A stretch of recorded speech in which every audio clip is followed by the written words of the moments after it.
Hello everyone. तो चलो 17 सितंबर 2025 का इंडेक्स देख लेते हैं हम लोग। तो अगर 1 आवर में मैं निफ्टी देखूं तो बहुत क्लियर है। देखो यहाँ से एक ब्रेकआउट है, उसके बाद नेक्स्ट रेसिस्टेंस आ रहा है इधर। देखो इधर पे, और इधर कोई ऐसी ये इधर शोल्डर है, इधर जहां से निकला है वो एक विग है, और इधर कोई ऐसी चीज नहीं है जो रेसिस्ट कर सके। और थोड़ा हम लोग इनकेस ब्रेकआउट देता तो ये लेवल्स थे, मतलब ये जो टच करके गया ये होता, उसके ऊपर शोल्डर होता, ठीक है। तो मार्केट 1 आवर में निफ्टी ऐसा लग रहा था, बैंक निफ्टी भी कहीं ना कहीं क्लियर था। मुझे तो उम्मीद थी आज शॉर्ट मिलेगी, लेकिन अफसोस नहीं मिली। देखो ये एक ब्रेकआउट था, इसके ऊपर यही एक रेसिस्ट कर सकता था, बाकी तो था। ये नहीं बोलूंगा नहीं था, अगर हम छोटे छोटे लेवल्स देखें तो यहाँ भी एक टच था, बट वो इतना नहीं था क्योंकि 1 आवर की ये जो कैंडल थी पूरी तरह से जो भी इधर नवरत्न या फिर रेसिस्टेंसेस थे पूरी तरह से ब्रेक करके आ चुकी थी, तो चांसेस था पूरा ऐसे ग्रीन कैंडल भी चले जाती। ठीक है, तो वो इतना परवाह नहीं था, लेकिन इधर से लेके इधर तक प्रॉपर बैंक निफ्टी में भी स्पेस पड़ा हुआ है। ठीक है, तो 1 मिनट में अगर हम लोग देखें तो मार्केट क्या किया। मार्केट ओपन हुआ, यहाँ से पॉज लेके फिर एकदम ऊपर चला गया और एक डायरेक्ट ब्रेकआउट दे दिया। अब देखो direct breakout sir always dangerous. मैं हमेशा बोलता हूँ डायरेक्ट ब्रेकआउट कभी भी नहीं लेना। डायरेक्ट ब्रेकआउट को, ट्रैप को वेट करना चाहिए भाई। क्यों, अब देखो मार्केट जब ये लेवल्स के नीचे फिर आ गया, देखो मार्केट को इधर से निकल जाना चाहिए या फिर एक थोड़ा रेड कैंडल बना के निकल जाना चाहिए। जब मार्केट इतना नीचे आ गया तो क्या है, ये खुद जोन फिर एक रेसिस्टेंस बन जाएगा। अभी ये तो छोड़ो, ये भी एक रेसिस्टेंस बन जाएगा, समझ रहे हो। तो क्या हुआ, मार्केट क्या हुआ, नीचे आ गया, फिर क्या हुआ, ये एक शोल्डर एक्ट करेगा, ये विग एक्ट करेगी, ये भी एक सपोर्ट की तरह एक्ट करेगा, फिर ये सपोर्ट की तरह एक्ट करेगा। मतलब अगर बाइंग सीट चला जाता तो बहुत अच्छा था मार्केट, लेकिन नहीं गया। अगर इधर से नीचे देखो, इधर नीचे से आके अगर वापस इधर जाता तो मैं पार्क से एंट्री कर लेता।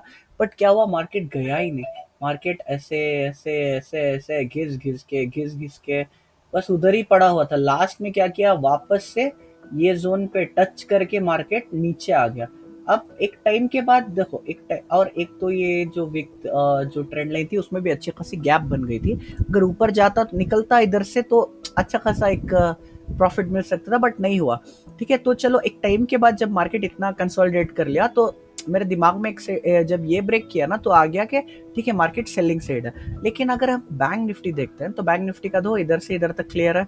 1 मिनट अगर मैं देखूं तो 1 मिनट में क्या है, मार्केट इधर भी आया, फिर ऊपर जाके रेसिस्टेंस हिट किया, फिर नीचे आया, तो क्या होगा, एक तो अब ये एक बीच में एक एम की तरह बन जाएगा, छोटा सपोर्ट और रेसिस्टेंस बन जाएगा। फिर क्या हुआ, ऊपर गया, फिर इधर सपोर्ट लिया, तो क्या हुआ, इधर ये एक सपोर्ट लाइन बन गई। लेकिन मार्केट क्या किया, इधर ये ब्रेकआउट दिया। ठीक है, अभी क्या टाइम पे ब्रेकआउट दिया, 1244 पे मैं अगर देखूं 1244 को मार्केट इधर ही था, ये ब्रेकआउट नहीं किया था। मैं जप रहा था, मैं ये सोच रहा था मार्केट अगर इसके ऊपर भी जाके एक लेयर बनाए, जैसा एक बनाया भी इधर पे बनाया, देखो ये है, तो क्या हो रहा है, इसके ऊपर मार्केट होल्ड कर रहा है। तो अगर ये इसके ऊपर निकला, देखो जब ये इधर था ना, तो जब मैं सोच रहा था जब ये ग्रीन कैंडल मार के इसके ऊपर निकलेगा और ये इधर से एकदम ब्रेक मारेगा तो मैं एंट्री कर लूंगा। बट क्या हुआ, निफ्टी ने कभी एंट्री दिया ही नहीं, निफ्टी बाइंग साइड गया ही नहीं। तो देखो फर्स्ट रूल क्या है हमारा, निफ्टी और बैंक निफ्टी दोनों को एक साइड होना चाहिए। अगर वो बाइंग है सेलिंग है, कोई भी पैसे नहीं बना पाएंगे। मेरे एक्सपीरियंस से तो कोई कभी भी नहीं बना सकते। तो क्या हुआ, मतलब बाइंग साइड भी नहीं मिल रही थी, सेलिंग साइड भी नहीं मिल रही थी। फिर एक नेक्स्ट बार कब आया, मार्केट क्या क्या ऊपर जाके इधर होल्ड कर रहा था बैंक निफ्टी का, निफ्टी का तो इधर ही था। फिर क्या किया, निफ्टी इधर ब्रेक डाउन किया, एक ट्रेंड लाइन ब्रेक किया, लेकिन सेल नहीं कर सकते। क्यों नहीं कर सकते, एक तो इधर पीछे ही ये वाला सपोर्ट पड़ा हुआ है।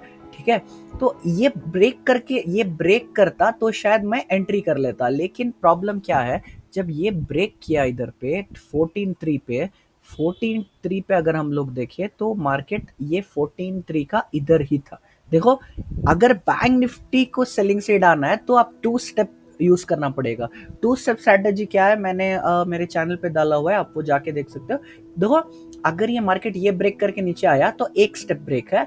अगर ये जो मेन लाइन है ये ब्रेक करके मार्केट अगर रिट्रेस करता तो अब ये क्या होता है, सेलिंग साइड हो जाता, क्योंकि बैंक निफ्टी को अगर बाइंग साइड निकलना था तो इधर से निकल जाता, या फिर ऐसा जैसे अभी निकला है, एक सेकेंड बार सपोर्ट पे आया है, तो इधर से बैंक जैसा निकला ऐसे निकल जाता, निकल गया है, ठीक है। लेकिन क्या किया बैंक निफ्टी, ये ब्रेक नहीं दिया। तो बैंक निफ्टी जब तक ये ब्रेक नहीं देता तो वो सेलिंग साइड नहीं होता।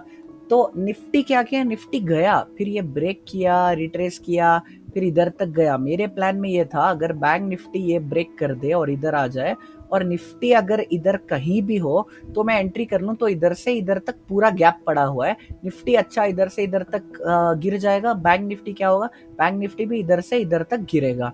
तो लेकिन चलो वो अनफॉर्चुनेटली नहीं हुआ। अगर मैं, देखो आप लोगों को लग रहा होगा, अगर जब ये ब्रेक किया, एक तो ये तो अच्छा खासा ब्रेक मिल गया ना भाई। देखो एक तो ये मेन जोन है, ये ब्रेक करके आ रहा है, ट्रेंड लाइन ब्रेक करके आ रहा है, और देखो 1 2 3 मतलब छोटा छोटा हर सपोर्ट ब्रेक करके आ रहा है, तो ये तो कंफर्म था नीचे जाएगा। लेकिन बैंक निफ्टी जो नीचे नहीं आया था, मैं बहुत श्योर था कि एक स्टेप दो स्टेप ब्रेक जब से करता है ये इधर एंट्री कर लेते हैं, क्योंकि ये अगर इसका जो बाइंग पावर है ये छोड़ के सेलिंग साइड आ गया तो निफ्टी बहुत गिर जाएगा। बट वैसे नहीं हुआ। अगर आप लोगों को ऐसे लग रहा है कि ये जो ब्रेक किया ये तो प्रॉपर जब सेलिंग साइड आ गया तो इधर ले लेते हैं, क्योंकि नेक्स्ट सपोर्ट इधर से लेके इधर तक है, गैप इधर से लेके इधर तक है, तो ये प्रॉपरली गिरेगा। तो क्या होगा, देखो ऐसे में पैसे बनते नहीं। अगर देखो अगर मैं आपको बोलूं तो 25,350 देखते हैं, 25,350 पीई अगर मैं देखूं तो देखो देखो मतलब यहाँ ये जो स्पॉट है 928 का, वो किधर है, वो इधर है, ठीक है। निफ्टी इधर तक आया, समझ रहे हो, क्या क्या ऑप्शंस इधर तक आए, इधर तक आए नहीं, आधा भी नहीं है भाई, बस इधर तक आए थे।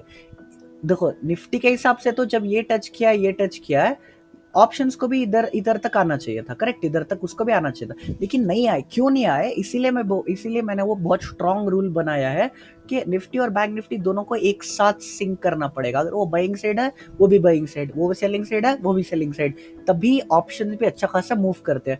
अगर गलती से किसी ने इधर लिया है 1420 और इधर पे एग्जिट मारा है, तो कितना मिल जाएगा भाई, देखो कितना मिल जाएगा।